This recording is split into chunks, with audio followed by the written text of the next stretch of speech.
हमारे प्लेनेट पर फैले हुए कभी पावरफुल सभ्यताओं के खामोश अवशेष हैं, खोए हुए शहर जो अपनी एम्बिशन और गायब होने की कहानियां फुसफुसाते हैं। हम उनके मिस्ट्री से अट्रैक्ट होते हैं। उनको बनाने वाले लोगों का क्या हुआ, वे कहां गए? ये एंशिएंट मेट्रोपोलिस हमें याद दिलाते हैं कि बड़ी से बड़ी सोसाइटी भी कितनी कमजोर होती है। हर पत्थर और आर्टिफैक्ट पुरानी जिंदगियों का एक क्लू है, इंसानी क्रिएटिविटी का एक प्रूफ। आज हम एक एक्सपीडिशन पर जा रहे हैं दुनिया के सबसे मिस्टीरियस खोए हुए शहरों में। हम उनके राइज, उनके डाउनफॉल और हमारे अपने फ्यूचर के लिए उनके लेसन को एक्सप्लोर करेंगे। हमारे साथ जुड़ें जब हम इन अमेजिंग जगहों के सीक्रेट्स को अनकवर करते हैं और उनकी भूली हुई आवाजों की गूंज सुनते हैं। जर्नी अब शुरू होती है खोए हुए शहरों के दिल में।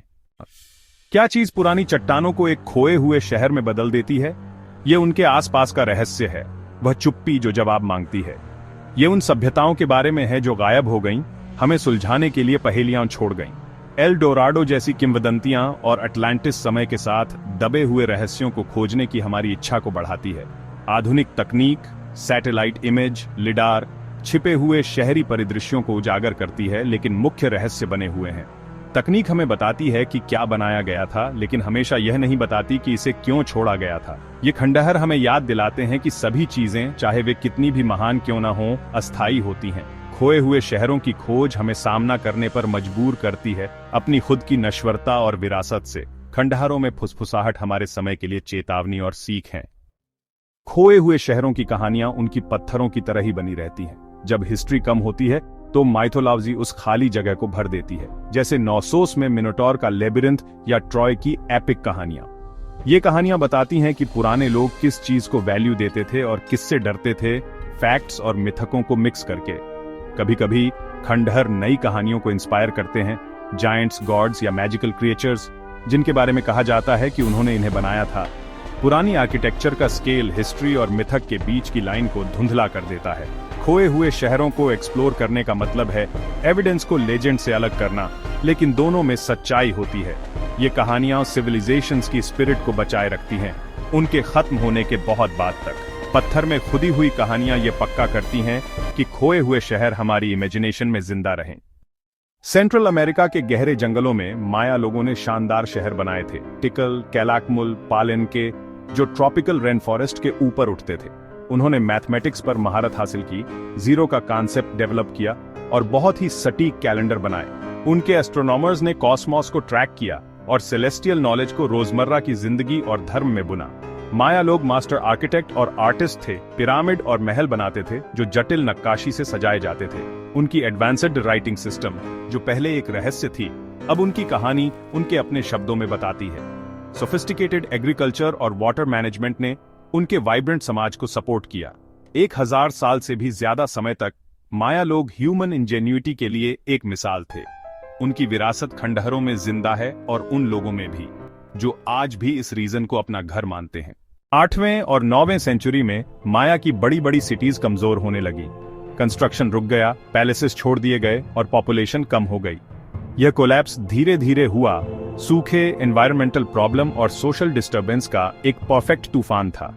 लड़ाई बढ़ गई, रिसोर्सेज कम होने लगे और राजाओं ने अपनी लेजिटिमेसी खो दी। अलायंसेस और ट्रेड का कॉम्प्लिकेटेड नेटवर्क टूट गया, जिससे सिटीज अलग थलग पड़ गईं। आखिर में लोगों ने बड़ी सिटीज छोड़ दी और छोटे छोटे सेटलमेंट्स में बिखर गए। क्लासिक माया एरा खत्म हो गया, लेकिन लोग बचे रहे। उनकी छोड़ी हुई सिटीज एक ऐसी कहानी है जो हमें सोसाइटी और एनवायरनमेंट के बीच के डेलिकेट बैलेंस के बारे में बताती हैं। हमारी यात्रा हमें मेसोपोटामिया ले जाती है। टिग्रिस और यूफ्रेट्स नदियों के बीच की जमीन, शहर का जन्म स्थान। यहाँ सुमेरियन जैसी सोसाइटीज ने दुनिया के पहले बड़े शहर बनाए, उरुक, उर, आरिडू। मेसोपोटामिया के लोगों ने लिखना, पहिया और कॉम्प्लेक्स सिंचाई का आविष्कार किया, जिससे इंसान की सभ्यता बदल गई। शानदार जिगुरात मंदिर ने चारों ओर का नजारा डोमिनेट किया, जमीन को आसमान से जोड़ते हुए। धर्म और शाही सत्ता ने रोजमर्रा की जिंदगी और पॉलिटिक्स को आकार दिया। उन्होंने सबसे पहले कानूनी नियम बनाए और समय को ऐसे हिस्सों में बांटा जो हम आज भी इस्तेमाल करते हैं। मेसोपोटामिया के शहर आविष्कार और बदलाव के केंद्र थे। उनकी विरासत आज भी हमारे मॉडर्न वर्ल्ड की नींव में गूंजती है। मेसोपोटामिया की हिस्ट्री उठते गिरते एम्पायर्स की एक ड्रामेटिक और अक्सर वॉयलेंट स्टोरी है। एम्पायर्स जो बनते और बिगड़ते रहे। जिस फर्टाइल लैंड ने सिविलाइजेशन को जन्म दिया उसे एक बेशकीमती इनाम भी बना दिया, जिससे जीत और सक्सेशन का एक कभी न खत्म होने वाला सिलसिला शुरू हो गया। सुमेरियंस के बाद अक्काडियंस आए, जिन्होंने सारगोन द ग्रेट के अंडर दुनिया का पहला एम्पायर बनाया। उनके बाद बेबीलोनियंस आए, जिनकी कैपिटल बेबीलोन एंशिएंट वर्ल्ड का एक अजूबा बन गई। फिर आए भयानक असीरियन, एक मिलिट्री सोसाइटी जिसने आयरन वेपन्स और अपनी एफिशिएंसी से इस रीजन पर राज किया। हर एम्पायर ने अपने से पहले वालों की अचीवमेंट्स पर काम किया, लेकिन हर एक को आखिर में वॉर, इंटरनल कॉन्फ्लिक्ट्स या एनवायरमेंटल चेंजेस ने खत्म कर दिया। शहरों पर भी इस टर्बुलेंट हिस्ट्री के निशान हैं। बाबिलोन जैसी बड़ी कैपिटल्स अपने लेजेंडरी हैंगिंग गार्डन्स और इंप्रेसिव ईस्टर गेट के साथ बेहिसाब दौलत, कल्चर और पावर के सेंटर थे। फिर भी वे किले भी थे जो लगातार आने वाले खतरों का सामना करने के लिए बनाए गए थे। जब वे आखिर में गिरे तो अक्सर उन्हें जीतने वालों ने तबाह कर दिया। उनकी आबादी बिखर गई या उन्हें गुलाम बना लिया गया। निन्वे, असीरियन कैपिटल जैसे शहरों के खंडहर फाइनल और वायलेंट डिस्ट्रक्शन के प्रूफ दिखाते हैं, जिसने शहर को सदियों तक खाली छोड़ दिया। मेसोपोटामिया की हिस्ट्री शानदार क्रिएशन की है, जो टोटल डिस्ट्रक्शन के खतरे से हमेशा घिरी रही। एक ऐसी डेंजरस लाइफ जो दलदल पर बनी थी। इन कभी महान रहे शहरों के डिक्लाइन में एनवायरमेंटल फैक्टर्स ने भी एक क्रूशियल रोल प्ले किया। वही इरिगेशन सिस्टम्स जिन्होंने उन्हें सपोर्ट किया, समय के साथ उनके पतन का कारण बन सकते थे। एरिड क्लाइमेट में सदियों के इरिगेशन से मिट्टी में नमक धीरे धीरे जमा हो गया। इस प्रोसेस को सैलिनाइजेशन कहते हैं। इसने धीरे धीरे एग्रीकल्चरल लैंड को पॉइजन कर दिया, फसल की यील्ड को बहुत कम कर दिया और बड़ी अर्बन पॉपुलेशंस के लिए अपना गुजारा करना इम्पॉसिबल बना दिया। कभी फर्टाइल खेत बंजर वेस्टलैंड बन गए, जिससे लोगों को उन शहरों को छोड़ना पड़ा जिन्हें उनके पूर्वजों ने बनाया था। एम्पायर्स की धूल कई केसेस में काफी लिटरल है, उस जमीन की धूल जो अब जीवन नहीं दे सकती थी। आज मेसोपोटामिया के खोए हुए शहर टीले या टेल्स के रूप में खड़े हैं, जो मॉडर्न इराक और सीरिया के लैंडस्केप में बिखरे हुए हैं। रेत और मिट्टी की लेयर्स के नीचे दबे हुए महलों के अवशेष हैं, मंदिरों और आम घरों के। इन टेल्स की खुदाई करने वाले आर्कियोलॉजिस्ट इन सिविलाइजेशंस की हिस्ट्री को लेयर बाय लेयर बाहर निकालते हैं। उन्हें मिलने वाली क्ले टैबलेट्स हमें डेली लाइफ की इंटीमेट डिटेल्स बताती है, बिजनेस रिसीट्स से लेकर एपिक पोएम्स तक। ये खंडहर इम्परमानेंस का एक गहरा सबक है। वे हमें सिखाते हैं कि सबसे पावरफुल सिविलाइजेशंस भी, हमारी दुनिया की क्रैडल्स भी, कॉन्फ्लिक्ट, एनवायरमेंटल डिग्रेडेशन और टाइम के गुजरने के प्रेशर के लिए वल्नरेबल हैं। हमारी यात्रा साउथ ईस्ट एशिया के घने ट्रॉपिकल जंगलों की तरफ बारेच रही है, जहां खेमर एम्पायर, जो आज कंबोडिया है, एक ताकतवर शक्ति बन गया था। 600 से ज्यादा सालों तक उन्होंने एक बहुत बड़ी और एडवांस सोसाइटी बनाई। इसके बीच में अंकोर था, एक बहुत बड़ा शहरी कॉम्प्लेक्स जो आज के पेरिस से भी बड़ा था। कैनल्स, रिजर्वॉयर्स और टेम्पल्स का एक महानगर जो सभी देवताओं को सम्मान देने के लिए बनाए गए थे। इस एम्पायर का गहना है शानदार अंगकोर वॉट मंदिर। 12वीं सदी में बना यह दुनिया का सबसे बड़ा धार्मिक मॉन्यूमेंट है, आर्किटेक्चर और कला का एक मास्टरपीस। हर सतह इंट्रिकेट कार्विंग से ढकी हुई है, हेवनली डांसर्स से लेकर एपिक बैटल्स तक। खेमर सिर्फ मास्टर बिल्डर्स नहीं थे, बल्कि ब्रिलियंट इंजीनियर्स भी थे, खासकर वाटर मैनेजमेंट में। उन्होंने कैनाल्स का एक बहुत बड़ा नेटवर्क और बैरेज के नाम से जाने जाने वाले बड़े रिजर्वॉयर्स बनाए। पानी पर इस कंट्रोल ने उन्हें बहुत ज्यादा एग्रीकल्चरल सरप्लस पैदा करने की इजाजत दी, जिसने उनकी इकोनॉमी को बढ़ावा दिया। सदियों तक अंगकोर एक थ्राइविंग सिविलाइजेशन का पॉलिटिकल, रिलीजियस और कल्चरल हार्ट था, उनकी मिलिट्री और इकोनॉमिक पावर का एक प्रूफ। जैसा कि अपने से पहले की बड़ी सभ्यताओं के साथ हुआ, खमेर एम्पायर को भी आखिर में गिरावट का सामना करना पड़ा। 15वीं सदी तक अंगकोर का बड़ा शहर पीछे हट रहा था, जिसे जंगल के बेदर्द आलिंगन में समाने के लिए छोड़ दिया गया था। मंदिर की दीवारों पर बड़े बड़े पेड़ उगाए, उनकी जड़ें पुरानी पत्थरों को अलग कर रही थीं, जिससे ताप्रोहम जैसी जगहों पर हमें आज दिखने वाले आइकॉनिक खंडहर बन गए। अंगकोर की गिरावट की वजहें कॉम्प्लेक्स हैं और एनवायरमेंटल और पॉलिटिकल फैक्टर्स का मिक्स लगती हैं। पानी मैनेजमेंट का वही सिस्टम जो उनके ताकत का सोर्स था, शायद उनकी सबसे बड़ी कमजोरी बन गया होगा, क्योंकि एरिया में एक्सट्रीम क्लाइमेट फ्लक्चुएशंस हुए। भयंकर सूखे से चावल का प्रोडक्शन रुक गया होगा, जबकि तेज बाढ़ से कैनल्स को नुकसान पहुंचा होगा, जिससे पूरे सिस्टम का कैटास्ट्रॉफिक कोलैप्स हो गया। यह एनवायरमेंटल क्राइसिस शायद राइवल किंगडम्स के उदय और मिलिट्री कॉन्फ्लिक्ट्स के बढ़ने से और बढ़ गई थी। 15वीं सदी में एक डिसाइसिव इन्वेजन को अक्सर एक बड़े झटके के रूप में बताया जाता है, जिससे अंगकोर की लूट और खमेर कैपिटल का दक्षिण की ओर डिस्प्लेसमेंट हुआ। इसके अलावा एम्पायर का ऑफिशियल रिलीजन थेरवाद बौद्ध धर्म में बदल रहा था, जिससे शायद आइडियोलॉजिकल फाउंडेशन कमजोर हो गया था, जिसने सदियों तक अंगकोर के मॉन्यूमेंटल कंस्ट्रक्शन को बढ़ावा दिया था। अंगकोर का धीरे धीरे छोड़ दिया जाना पास्ट से एक और इमोशनल लेसन देता है। यह दिखाता है कि कैसे सबसे सोफिस्टिकेटेड सिस्टम्स भी अनप्रेडिक्टेबल एनवायरमेंटल चेंज के सामने फ्रैजिल हो सकते हैं। बाराइस के शांत पानी और अंगकोर के पेड़ों से ढके मंदिर हमें याद दिलाते हैं कि एक सभ्यता का अपने एनवायरनमेंट से रिश्ता एक डेलिकेट डांस है। जब उस डांस की रिदम टूट जाती है तो सबसे बड़े एम्पायर्स भी लड़खड़ा सकते हैं, दुनिया के दोबारा खोजने के लिए एक वार्निंग लेगेसी छोड़ जाते हैं। जब हम इन खूबसूरत खोए हुए शहरों के शांत खंडहरों में हैं तो हम सिर्फ पास्ट को नहीं देख रहे हैं, हम अपने ही पोटेंशियल फ्यूचर की झलक देख रहे हैं। माया, मेसोपोटामिया और खमेर की कहानियां सिर्फ हिस्टोरिकल क्यूरियोसिटीज नहीं हैं, वे अर्जेंट और पावरफुल केस स्टडीज हैं। उनके डिक्लाइन में एक कॉमन थ्रेड है एनवायरमेंटल चेंज का गहरा असर। ये एंशिएंट सिविलाइजेशन अपनी सारी इंजीन्यूइटी और पावर के साथ आखिरकार क्लाइमेट में बदलावों के लिए वल्नरेबल थे।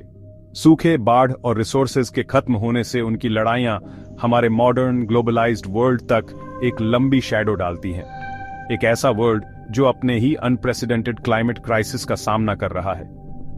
माया ने लंबे सूखे का सामना किया, जिसने उनकी फसलों को सुखा दिया और उनके जलाशयों को खाली कर दिया। मेसोपोटामिया में सदियों की सिंचाई से मिट्टी में नमक जमा हो गया, जिससे फर्टाइल खेत बंजर जमीन में बदल गए। खमेर एम्पायर का बड़ा और complex water management system, engineering का एक अजूबा, आखिर में सूखे और बाढ़ के बीच एक्सट्रीम क्लाइमेट चेंज से टूट गया। ये ऐसे समाज थे जो अपने एनवायरनमेंट को अच्छी तरह से जानते थे। उन्होंने अपनी दुनिया बारिश और नदी के रिदम के हिसाब से बनाई थी, लेकिन जब वो रिदम बहुत ज्यादा बदल गए तो उनकी नींवें ढह गईं। उनका एक्सपीरियंस एक साफ वार्निंग की तरह है। कोई भी टेक्नोलॉजिकल या सोशल सोफिस्टिकेशन किसी सिविलाइजेशन को खराब एनवायरनमेंट के कंसिक्वेंसेस से इम्यून नहीं कर सकता। आज हम अपने प्लेनेट के क्लाइमेट को ग्लोबल स्केल पर बदल रहे हैं, ऐसी स्पीड से जो इन एंशिएंट सोसाइटीज के एक्सपीरियंस से कहीं ज्यादा है। हम बढ़ते सी लेवल, ज्यादा फ्रीक्वेंट और इंटेंस तूफानों और डेजर्ट के फैलने को देखते हैं। जो चैलेंज उन्होंने लोकली फेस किए, वे अब ग्लोबल फिनोमिना है। इन खोए हुए शहरों के लेसन हमें मुश्किल सवाल पूछने पर मजबूर करते हैं अपनी सस्टेनेबिलिटी के बारे में। क्या हमारे अपने फैलते शहर, हमारी कॉम्प्लेक्स सप्लाई चेन और लिमिटेड रिसोर्सेज पर हमारी डिपेंडेंस सच में सस्टेनेबल है? टिकाल की खाली सड़कें और अंकोर के शांत पानी हमें साइंस सुनने और दूरदर्शिता के साथ काम करने के लिए अर्ज करती हैं। यहाँ का फंडामेंटल लेसन ह्यूमिलिटी और नेचुरल वर्ल्ड के लिए रेस्पेक्ट है। ये एंशिएंट लोग इग्नोरेंट नहीं थे, वे ब्रिलियंट इनोवेटर थे जिन्होंने सदियों तक अपने रिसोर्सेज को मैनेज किया, लेकिन उन्होंने अपने एनवायरनमेंट को एक टिपिंग पॉइंट से आगे धकेल दिया होगा, जहां से कोई रिकवरी नहीं हुई। वे हमें याद दिलाते हैं कि हम नेचर से अलग नहीं हैं, बल्कि उसकी स्टेबिलिटी और हेल्थ पर फंडामेंटली डिपेंडेंट हैं। अपने प्लेनेट के इकोसिस्टम के डेलिकेट बैलेंस को इग्नोर करना एक ऐसा रिस्क है जिसे हिस्ट्री ने कोलैप्स की तरफ ले जाने वाला दिखाया है। पास्ट हमसे बात कर रहा है और उसका मैसेज साफ है। हमारे एनवायरनमेंट की हेल्थ हमारी सिविलाइजेशन की हेल्थ से अलग नहीं है। भले ही खोए हुए शहर तबाही की कहानियां सुनाते हैं, उनके लोगों की कहानी अक्सर चलती रहती है। एक पॉलिटिकल स्टेट का कोलैप्स किसी इंसान या उसकी संस्कृति का अंत नहीं होता। माया लोग एडजस्ट हुए, उत्तर की ओर बढ़े और अपनी परंपराएं बनाए रखीं। यह ह्यूमन कल्चर की रेजिलियंस दिखाता है, जो स्मारक गिरने पर भी बची रहती है। मेसोपोटामिया के साम्राज्य गिरे, लेकिन उनकी कल्चरल इनोवेशन बची रही। राइटिंग, लॉ और एस्ट्रोनॉमी को बाद की सभ्यताओं ने अपनाया और एडजस्ट किया। ये नॉलेज फैली, एक शेयर्ड विरासत बन गई। शहर धूल बन सकते हैं, लेकिन आइडिया बचे रहते हैं, एक जनरेशन से दूसरी जनरेशन तक जाते हैं। किसी सोसाइटी की लेगेसी उसके आइडिया, आर्ट, वैल्यूज और कहानियों में होती है। कल्चरल आर्टिफैक्ट्स हमें पास्ट से जोड़ते हैं, हमें याद दिलाते हैं कि क्रिएटिविटी बनी रहती है। कल्चर मुश्किल समय में कंटिन्यूटी पक्की करती है। यह हमें नजरिया और ऑप्टिमिज्म देता है जब हम अपनी चुनौतियों का सामना करते हैं। एजुकेशन, आर्ट, कम्युनिटी और नॉलेज में इन्वेस्ट करें। हमारी कल्चर तय करती है कि हम क्राइसिस को कैसे झेलते हैं। माया के जंगलों से लेकर मेसोपोटामिया के रेगिस्तान और खेमर साम्राज्य के जंगलों तक, समय के साथ हमारी यह यात्रा अब खत्म होने वाली है। हम शांत पिरामिडों के साये में चले हैं और पत्थर के देवताओं के सामने खड़े होकर उनके गायब होने के रहस्यों पर विचार किया है। ये खोए हुए शहर सिर्फ शानदार खंडहर नहीं है, वे इंसानी अनुभव की एक बहुत बड़ी लाइब्रेरी है, जिनमें हुनर और एम्बिशन की कहानियां छुपी हैं। उनका अध्ययन करना मतलब खुद का अध्ययन करना है। आज हम जिस रास्ते पर चल रहे हैं, उस पर सोचना है। वे ऐसे डेंग हैं जो हमारे सामने आने वाली चुनौतियों को रोशन करते हैं। समाज सफल क्यों होते हैं और वे फेल क्यों होते हैं? जवाब पर्यावरणीय दबावों, सामाजिक गतिशीलता और राजनीतिक फैसलों का एक कॉम्प्लेक्स मेल है। माया, मेसोपोटामिया और खेमर को अनोखी चुनौतियों का सामना करना पड़ा, जिससे वे सभ्यता में असली एक्सपेरिमेंट्स बन गए। वे सस्टेनेबिलिटी और कोलैप्स के बारे में वैल्यूएबल डेटा देते हैं, हमें याद दिलाते हैं कि प्रोग्रेस जरूरी नहीं है। उनकी लेगेसी विनम्रता और दूरदर्शिता का एक बुलावा है। वे हमें उनकी जीत और गलतियों से सीखने के लिए कहते हैं, हमें सिखाते हैं कि समाज का अपने एनवायरनमेंट के साथ रिश्ता सबसे जरूरी है। वे हमें अनुकूलन करने और ज्ञान को ट्रांसमिट करने के लिए मानव संस्कृति की लास्टिंग शक्ति दिखाते हैं। इन खोए हुए शहरों का असली खजाना वह ज्ञान है जो वे देते हैं, ऐसा ज्ञान जो हमें ज्यादा सस्टेनेबल शहर बनाने में मदद कर सकता है। अतीत एक प्रस्तावना है। इन कहानियों को प्रेरणा के स्रोत के रूप में ले चलें। हम हजारों साल पुरानी लेगेसी के गार्डियन हैं। भविष्य लिखा नहीं गया है और अतीत के सबक एक बेहतर कहानी लिखने के लिए टूल्स हैं। अब सुनना हम पर निर्भर करता है। हमारे साथ जुड़ने के लिए धन्यवाद। कृपया लाइक करें, शेयर करें और हमारे शेयर्ड हिस्ट्री की और यात्राओं के लिए सब्सक्राइब करें।